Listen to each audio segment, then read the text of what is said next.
Hello everyone. Chapter है elementary functions and Mobius transformations का। ये चैप्टर आप चाहे बीए, बीएससी, 6 सेम के अकॉर्डिंग आप समझ लो या CSIR नेट के अकॉर्डिंग समझ लो, दोनों के अकॉर्डिंग जो है ये चैप्टर मैं करवा रहा हूँ। जो बीए, बीएससी 6 सेम में जो सिलेबस है वो हरियाणा के जितनी भी यूनिवर्सिटीज़ हैं उन सभी के अकॉर्डिंग जो है 6th सेमेस्टर की रियल एंड कॉम्प्लेक्स एनालिसिस की बुक है, उसके अंदर चैप्टर 6 है। और CSIR नेट में जो है इसमें ये जो नेट के सिलेबस में ये चैप्टर भी है, तो मैं दोनों के अकॉर्डिंग जो है इस चैप्टर को करवा रहा हूँ। आप अगर अपने सिलेबस के अकॉर्डिंग या ग्रेजुएशन के सिलेबस के अकॉर्डिंग देख रहे हो तो ये आपके लिए वीडियो बहुत बढ़िया रहेगी। अगर आप नेट के अकॉर्डिंग देख रहे हो तो भी ये आपके लिए बहुत अच्छी वीडियो रहेगी। ठीक है, शुरुआत करता हूँ मैं बेसिक से। बेसिक है हमारा एलिमेंट्री फंक्शंस जो होते हैं, जो जैसा कि हमारे चैप्टर की स्टेटमेंट है, उसको एलिमेंट्री फंक्शंस को हम डिफाइन कैसे करें। सबसे पहले आज बेसिक के बारे में बात करेंगे हम कि जैसे एलिमेंट्री जो फंक्शंस हैं वो होते क्या हैं और कौन कौन से होते हैं। जो भी फंक्शंस हैं उनके बारे में आज हम डिस्कस करेंगे। ठीक है, the set of elementary functions, the set of elementary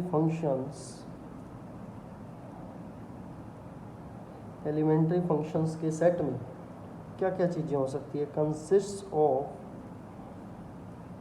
consist of the algebraic functions हो सकते हैं,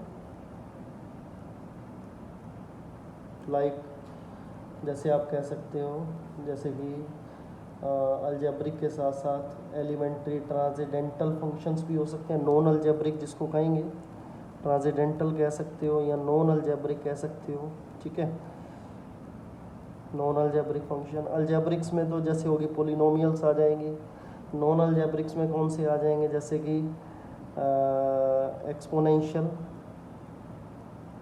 एक्सपोनेंशियल, लोगरिथम। ठीक है जी, और बात करें ट्रिग्नोमेट्रिक फंक्शंस की। ठीक है जी, हाइपरबोलिक फंक्शंस की, ये सारे के सारे जो हैं इसके अंदर आ जाएंगे। और भी बहुत सारे होंगे, जैसे इनवर्सिस हैं, ये भी जो है नॉन अलजेब्रिक का पार्ट है, जिसको हम ट्रांसेंडेंटल्स फंक्शन भी कह सकते हैं। ठीक है, बाकी अदर्स कौन कौन से हो सकते हैं, मान लो इन्हीं की एडिशन से, सब्ट्रैक्शन से मिलकर बन रहे हैं, या मल्टीप्लिकेशन या कंपोजिशन से मिलकर बन रहे हैं, वो भी जो फंक्शंस हैं नॉन अलजेब्रिक होंगे। और ये सभी फंक्शंस मिलके क्या बनाते हैं, हमारे एक एलिमेंट्री फंक्शंस को बनाएंगे। ठीक है, एक एक करके हम डिस्कस करेंगे इनके बारे में। सबसे पहले जैसे बात हुई एक्सपोनेंशियल फंक्शंस की, तो हम एक्सपोनेंशियल फंक्शन का जिक्र करते हैं कि एक्सपोनेंशियल फंक्शन होते क्या।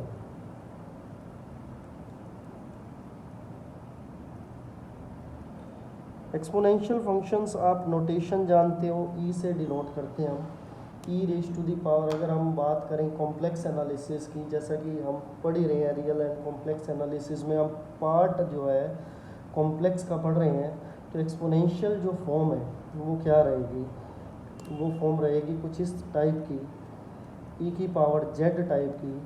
ठीक है, और वेयर जेड जो है वो क्या रहेगा, x plus iota y type का। ठीक है, कुछ प्रॉपर्टी अगर हम डिस्कस करें, जैसे इसकी फर्स्ट प्रॉपर्टी है फॉर एनी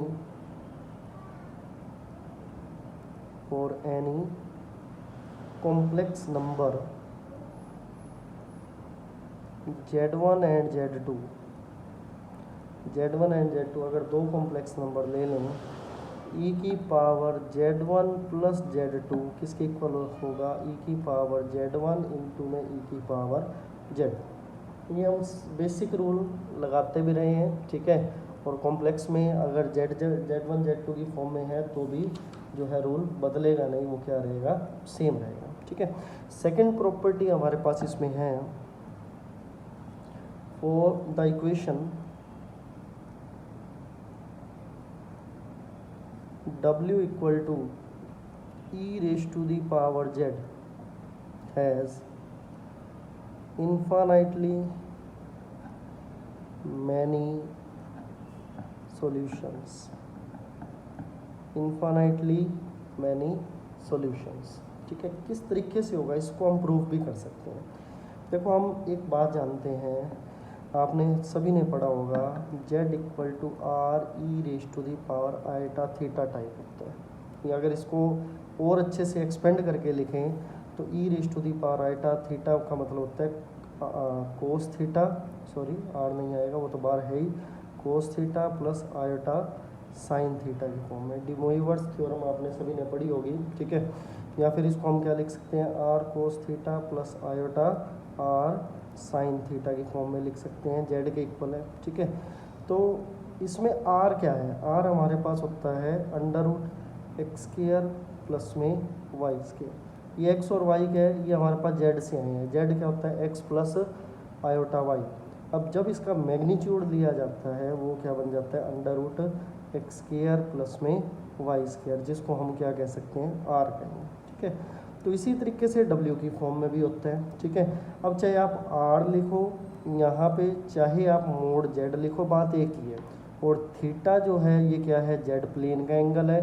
और अगर डब्ल्यू प्लेन में एंगल को लेकर चलें तो वो क्या होगा, W is equal to r की जगह मोड जेड लिखो, z equal to mod z लिख सकते हैं आप, एक ही बात है। ऐसी W equal to mod W e raise to the power iota theta की जगह मैं क्या यूज़ कर रहा हूँ, फाई, क्योंकि थीटा जो है वो क्या है, जेड प्लेन का एंगल है। और फाई जो मैं लेकर चल रहा हूँ वो डब्ल्यू प्लेन का एंगल लेकर चल रहा हूँ, जिसको हम आर्गूमेंट ऑफ क्या कहेंगे, आर्गूमेंट ऑफ डब्ल्यू कहेंगे, जो क्या होगा, फाई के इक्वल होगा। ठीक है जी, तो ये वैल्यू रहेगी। तो e की पावर z हम जानते हैं किसके इक्वल है, w के। और w की वैल्यू हमने अभी बताई क्या थी, mod of w e raise to the power iota phi के। e raise to the power z की वैल्यू पुट करें वो क्या है, e की पावर x plus iota y w modulus e raise to the power iota phi. ठीक है जी, तो ये वैल्यू क्या हो जाएगी, इसको हम अलग अलग करके लिखें बाय फर्स्ट प्रॉपर्टी, तो इसको हम ऐसा भी लिख सकते हैं। ठीक है, mod of w e raise to the power iota phi. तो कंपेयर किया जाए तो e raise to the power x जो हो गया वो मोड ऑफ w के इक्वल आ गया, और e raise to the power iota y किसके इक्वल हो गया, e raise to the power iota phi के इक्वल हो गया। ठीक है जी, तो जो x है, जो x है वो हो गया लॉग ऑफ मोड w के। ठीक है, और y जो है वो किसके इक्वल हो गया, y जनरलाइज फॉर्म में कुछ ऐसा लिखा जाएगा 2n पाई प्लस में फाई। ये डी मोइवर्स थ्योरम के रिजल्ट्स होते हैं जो हम जनरलाइज फॉर्म में लिखते हैं, वेयर n क्या है, n जो है इंटीजर है। ध्यान रखें ये जो i मैं लिख रहा हूँ, i फॉर इंटीजर शो कर रहे हैं। ठीक है, तो z जो है हमारे पास क्या क्या होता था, z होता था x प्लस आयोटा y, जिसमें x क्या है हमने अभी फाइंड किया, log of mode w plus iota y की वैल्यू क्या है 2n पाई प्लस में 5। ठीक है, तो ये एक रिज़ल्ट हमारे पास बन गया, ये रिज़ल्ट हमारे पास बन गया वेयर n क्या है इंटीजर। ध्यान रखें z की जो है अब इन्फानाइट वैल्यूज़ आएंगे हमारे पास। ठीक है, क्यों, क्योंकि जैसे जैसे n को हम चेंज करते जाएंगे वैसे वैसे जो है z के भी हमारे आंसर बनते जाएंगे। ठीक है, अगर z जो है n के अकॉर्डिंग चेंज होता जा रहा है, n अगर इन्फानाइट वे में चेंज हो सकता है क्योंकि n क्या है इंटीजर है, तो z भी क्या होगा इन्फानाइट इसके सॉल्यूशंस होंगे। अगर z के इन्फानाइट सॉल्यूशन है तो इसके अंदर अगर पुट करें तो w के भी हमारे इन्फानाइट सॉल्यूशंस होंगे। तो ये हमने प्रूव किया कि जो इक्वेशन है w equal to e raise to the power z has infinitely many solutions. ठीक है जी, तो ये आज जो है बेसिक से शुरू कर रहा हूँ मैं।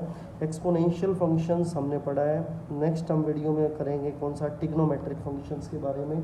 तो सारे के सारे टर्म्स जो है मैं एक एक करके बेसिक में कंप्लीट करवा के उसके बाद जो है मैं आपको जो मेन चैप्टर है उसके ऊपर लेकर आऊँगा, और जो आपके जो है ग्रेजुएशन के अकॉर्डिंग मोस्ट इम्पोर्टेंट रहेगा, और साथ ही साथ आपके नेट CSIR के अकॉर्डिंग भी बहुत अच्छा टॉपिक है ये। ठीक है जी, तो आप अपने दोस्तों के साथ शेयर करें और मेरे चैनल को सब्सक्राइब करें, मैं ऐसी वीडियो और बनाता रहूँगा। Thank you.